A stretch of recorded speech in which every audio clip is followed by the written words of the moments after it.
Hello everyone, welcome back as this session is the continuation of our analysis of the poem The Love Song of J. Alfred Prufrock by T.S. Eliot. So let's begin it. As you know that this poem is an internal monologue by this disillusioned modern man J. Alfred Prufrock, who is divulging the inner secrets of his soul, and during his mental wanderings he plans to go to the lady whom he loves, but as he himself admits that he is a timid and lacks enough courage to risk the refusal, so he finds himself incapable to do so. And we have also observed that during his self-revelatory speech, there are many interruptions where we can find the descriptions of the surroundings. So let's resume our discussion from line number 111. And before I read the text, I would like to add here, or I want to tell you that Prufrock, during his or while considering the matter deeply, at one point he realizes that his mental state is very much like that of the Prince Hamlet. Prince Hamlet is a tragic hero in Shakespeare's play Hamlet, and this character Prince Hamlet is also tormented or tortured by indecisiveness, and he is also the one who overtly who is overtly indulged in self scrutiny. So, finding these similarities, Prufrock makes this comparison between him and Hamlet. But at the very next moment, when he realizes that his problem is not as tragic and difficult as that of Hamlet, he gives up this comparison. And this thought, when he gives up this comparison, this thought starts a fresh train of confessions, where while confessing that no, I am not Prince Hamlet, he starts this line from 111. No, I am not Prince Hamlet, nor was meant to be. So he is saying that I am not heroic as Prince Hamlet, or nor not I have been made for any tragic role. Prufrock is saying, no, I am not Prince Hamlet, and I have not been made for any tragic role. I am an attendant lord, one that will do. And when he is imagining, and during his imagination he finds that he may be compared to an attendant, and here this attendant lord is a direct reference to the character Polonius in Hamlet, who was the attendant of Hamlet. So this character Polonius, Prufrock is now comparing himself to Polonius, that I may be any subordinate or courtier like Polonius, one that will do. That means one who attends on, or who waits upon the prince to swell a progress, start a scene or two, or I can be like an attendant. I can participate in procession by marching in a retinue, and start a scene or two means I can also take an initiative in doing small things. I can take initiative in staging scene or two, advise the prince, or I can advise the prince, and undoubtedly, no doubt, an easy tool. And in this way, just like a subordinate, I can be at prince service.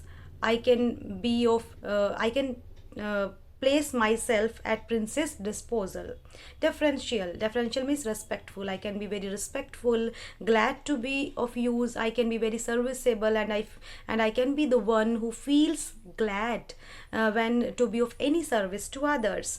I can be politic, cautious, and meticulous. In other words, I can be politic, we can say prudent, careful, and outwardly very precise, very work with very much care, meticulous, full of high sentence. And just like Polonius, I can use, or I can use the words which are full of I can use the sentence, I'm capable of using the sentences which are full of wise proverbs, high sentence, and maxims, but a bit obtuse. But I can be also the one who is a little or bit dim witted or thick-headed,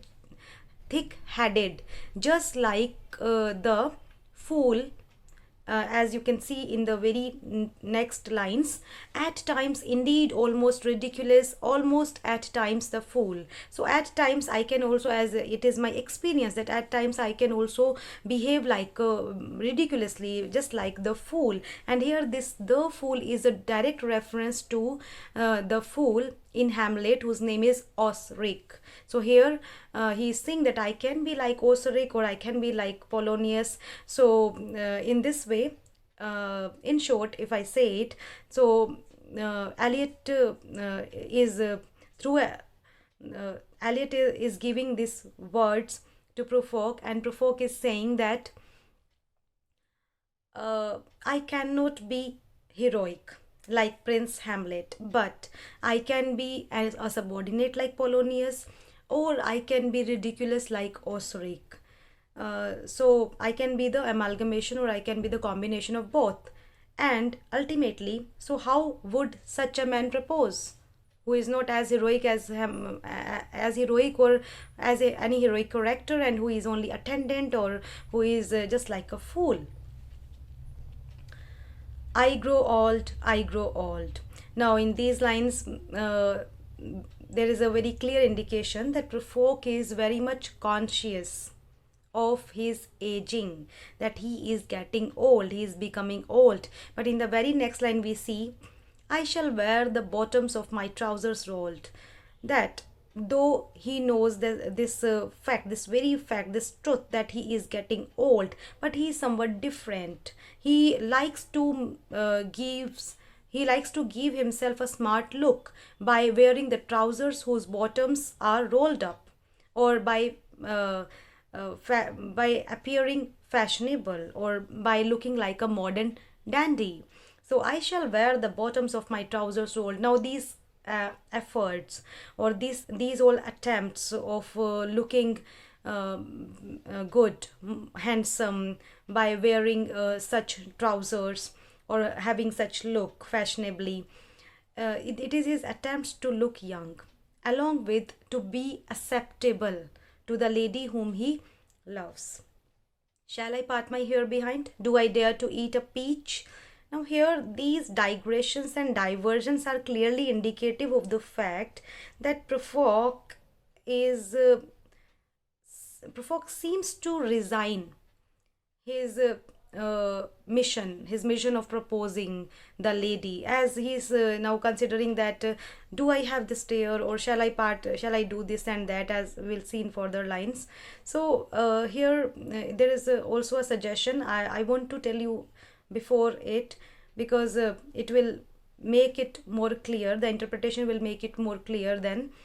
So here we can see these lines, shall I part my hair behind, do I dare to eat a peach. Here we can see a clear retreat, that Prufrock has retreated from his dilemma and his overwhelming question of a marriage proposal, and he is resigning, and he is now falling back into his superficial or trivial speculations. And these are very trivial speculations, like he is saying that shall I part my hair behind, or he is saying that should I now have this hairstyle which is very much like a bohemian, I can part my hair behind. And in this suggestion, or in this desire of parting his hair behind, is also giving us hint of his baldness, that it will be more suitable to him because it will cover his baldness. Shall I part my hair behind? Do I dare to eat a peach?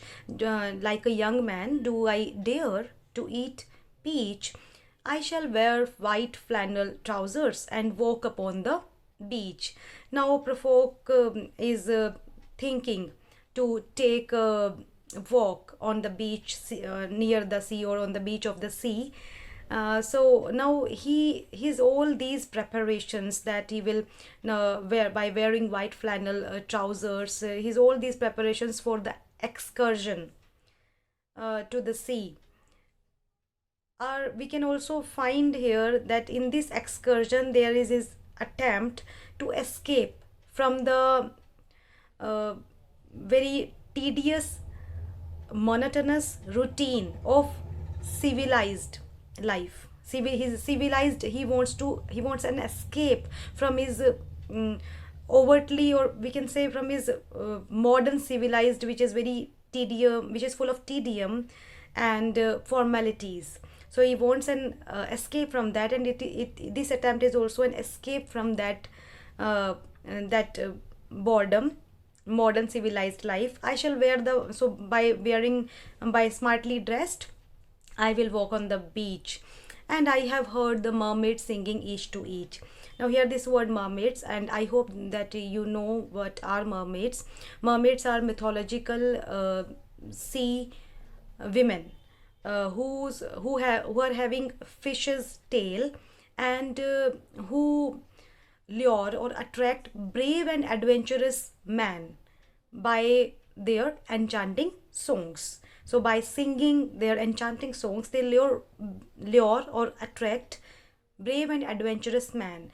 And here I have heard, that means now he is unable to hear. I have heard that at one time in my life I have also heard, perhaps in my young age, perhaps in his young age, he was able to, as he saying that I was able to hear the singing of music of mermaids when I was young. Perhaps he was young, but now as he now he finds himself unfit, because I do not think that they will sing to me. The very next line, if you see, I do not think that they will sing to me. And here there is also a reference to the story, or to the voyage of Ulysses, the great warrior, Greek warrior Ulysses.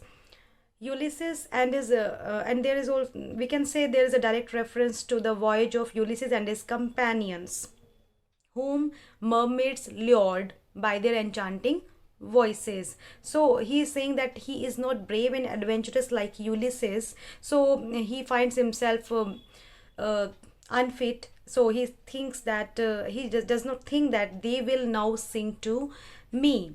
And uh, uh, in other words, we can say that he wants to convey that romance or romantic uh, affairs or romance is just for the man like Ulysses, and so he is not fit in this romantic frame. So he does not think that they will sing to me. And here there is a direct, we can see his direct resign to his uh, earlier desire for proposing his lady love. I do not think that they will sing to me. It's not an affair of the man like him. I have seen them riding seaward on the waves, combing the white hair of the waves' blonde back. When the wind blows, the water white and black.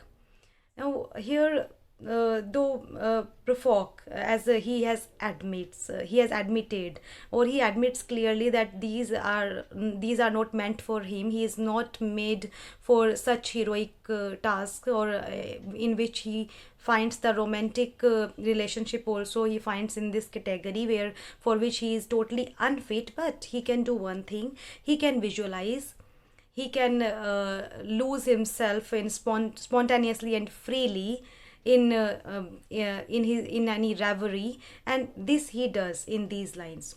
During his reverie, he visualizes what he sees. I have seen. What is he watching? He is watching the mermaids who are riding on the waves when they goes further into the seaward. When they goes further into the sea, they are during their ride on the waves. And during this ride, it seems that they are combing the white hair, because there is a white foam on the waves. And while during their ride, when their ride disturbs this white foam, it gives an imagery of combing the white hair of the waves blonde back. And when during their ride, these mermaids disturbs the white form. When the wind blows the water white and black, and there is this imagery which Prufrock imagines during his reverie. What he imagines, that when the stormy wind blows, then also water turns white and black. So this is what he imagines in his imagination, or he visualizes that for a moment he can escape from this from his subjective reality, which is full of sterile debate and assumptions. And here the next line, you see, we have lingered in the chambers of the sea. So for a moment he finds that he is enjoying their company. Here there is mermaids, he is enjoying their company, he is with them. As we have lingered, we is here for Prufrock's two selves, timid and amorous. Prufrock's two selves, now he has now address it, or he has spoken it like we. So we have lingered.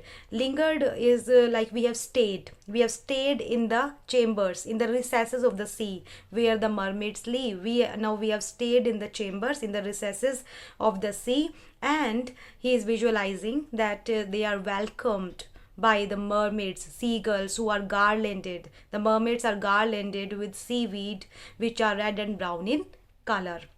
So this is what he is imagining. He is in his romantic visions. But the last line, if you see, till human voices wake us and we drown. Now in this last line, there is what he wants to convey, that what happens, that his romantic vision and day dreaming is broken or is interrupted by the human voices around them. It is interrupted, and when disturbed by human voices, he at once came out of his reverie and we drawn. And these words we drawn, what these words we drawn refer here, it refers Prufrock's frustration. We drawn, Prufrock's frustration and despair in facing the realities of the modern life. So this is what a very stark and sarcasm of by Eliot, or through the internal monologue of Prufrock. So this is the end of the poem, and in conclusion, or at last, let's have a brief look on the major themes of this poem, which are anxiety, indecision and inaction, desire, communication and disappointment, and modernity and alienation. And at last, if I say about the whole, if I comment over this poem, then this love song of J. Alfred Prufrock is one of the defining texts of modernism, because it speaks about the significant and irrevocable social and economic changes at the beginning of the 20th century. As this poem comprises the thoughts of a modern man, or the thoughts of a man who is a middle-aged and who is beset in confusion, because this is a man whose subconscious mind asks questions that have many deep philosophical meanings, and he is also the man who is afraid of rejection. So this man is such a personality who considers himself unworthy of women, as he continues to think about the reaction of the people. So we can say that through this character Prufrock, this poem reflects through this character Prufrock. This poem reflects the delusional thoughts of a modern man, that how the ancient society forced the people to live meaningless lives, because this is the society which designs a man, or designs a person who allows his thoughts to be dominated by others' opinion. And in doing so, there is a big fear. there is a big fear in man to being judged. So, and this fear of being judged leaves the man broken, as we have seen in the character in the disillusioned modern man represented by this character Prufrock, that it leaves the person broken, and later when he becomes old he regrets his decisions and becomes more depressive, as we have now only observed. And along with it, I would like to add here that this is the text, this piece by T.S. Eliot uh, is such that you can derive as many interpretations as many times you read it. So I hope and I encourage you to read this text again and thoroughly. So with this hope, I conclude or I wrap up today's session. So thank you for now.